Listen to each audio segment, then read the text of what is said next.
সামনে নাকি অ্যাক্সিডেন্ট হয়েছে।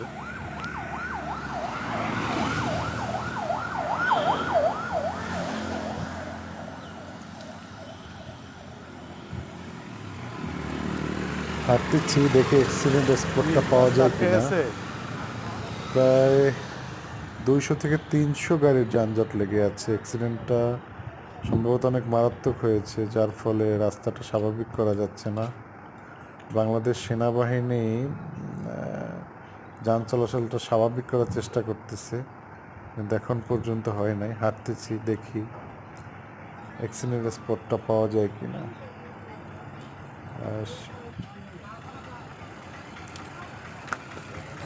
এত শেষ নাই।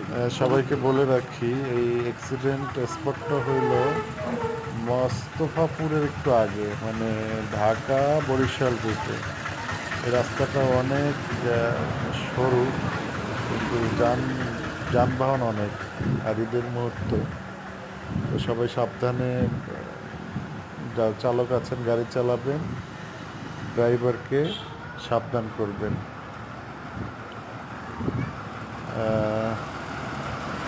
অ্যাক্সিডেন্টটা অনেক মারাত্মক হয়েছে, এটা ভিডিওতে দেখানো সম্ভব না, তাই দেখাইলাম না। সবাই ভালো থাকবেন।